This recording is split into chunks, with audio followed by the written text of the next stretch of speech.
The project has sought to examine the relationship between economic growth and development in cities and issues of energy and carbon and climate change.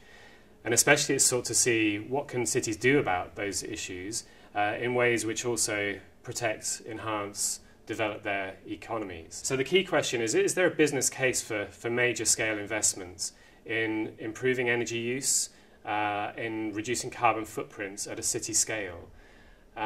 Is that business case strong enough to raise major investments? Is it there to also generate wider social and economic benefits in health, for example, or community development, or also in protecting the economy and creating jobs? And if there is a business case and a wider social and economic case, what can we do about it? How do you actually raise the money and how do you deliver that investment to improve economic, social, environmental outputs at a city scale? And what we find is that there's a lack of reliable evidence to underpin decisions, and that decision makers, whether they're city leaders or businesses or community groups, find it hard to set priorities or to raise money or to target their attentions at the most cost and carbon effective opportunities that are out there. So our research has gone out to assess the performance, realistic performance of thousands of different low carbon options. So that can be insulating houses, fitting small-scale renewables like solar panels, cleaning up industry, having more energy-efficient transport systems, and so on, all the things that happen in cities. And we've conducted a realistic assessment of how those perform, how much they cost, how much energy they save, and then how much money they save and carbon they avoid. We then seek to assess how much those options could be deployed within a city. So how many roofs are there that could have solar PV on them? Or how many businesses are there that could have more efficient boilers in their buildings, and so on. And then we add all that up to the city scale to say, well, if you want to decarbonise a city, how much would it cost? How much would those investments pay for themselves and over what period? How much carbon would you save in the process of doing that? And quite critically, how many jobs would you create in the low carbon goods and services sector, but also how many jobs would you protect in the wider economy as a reason for making those investments? So in other words, we make a detailed, realistic assessment of the basis for big investments that would also have wider social and economic benefits.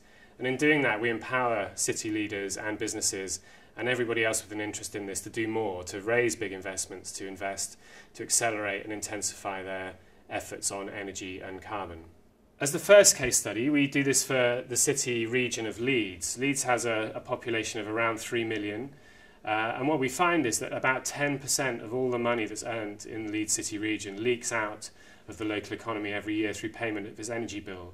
So the economy is worth about £52 billion a year. That's about 5% of UK GDP. And the local economy's energy bill is £5.4 billion a year. So 10% leaves the local economy every year, and that's going up.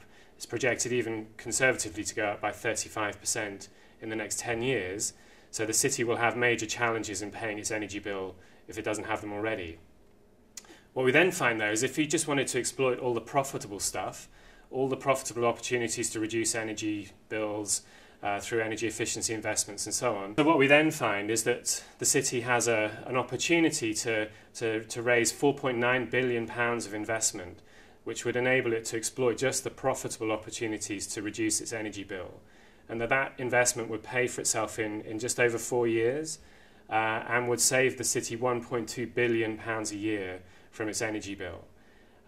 In the process of doing that, it would also protect jobs in all the companies within the city, especially those with big energy bills, but it would create 4,500 jobs in the low-carbon goods and services sector. It would also have wider social benefits. It would help the city to reduce fuel poverty.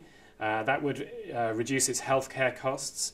And obviously that would go a long way to addressing issues of social deprivation and community development too. In carbon terms, if you're mostly interested in climate change, it would have a big impact. Roughly what we find is that the city region's energy and carbon footprint will drop by about 13% between 1990 and 2022 because of reductions in energy demand following price hikes. When you then consider the impacts of decarbonising electricity supply, then that would add another 13% to that. So you get about 26% drop, not really with much local action. If you then raise that money, the £4 or £5 billion for Leeds City region, you would then reduce your energy bill significantly, and also reduce your emissions by another 13%. So roughly 36% drop in carbon footprint for free just by doing the profitable stuff. If you reinvested the money from doing that, you then get to around 40 or 41%. So big cuts in your carbon emissions for no net cost for the city region or its economy. That's massively positive in climate terms, but the wider economic case for doing that is really strong. So protecting, creating jobs, stimulating the economy by cutting carbon.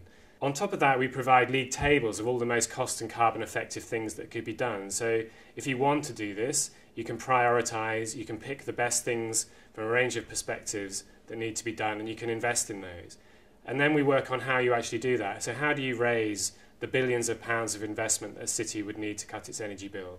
So we work a lot on how to structure those investments, the delivery vehicles that you need to create to absorb that investment and then get it out into all the different sectors of the city, and then also on the payback periods and the ways of making sure that you repay that loan or that investment whilst also creating major social, economic and environmental benefits.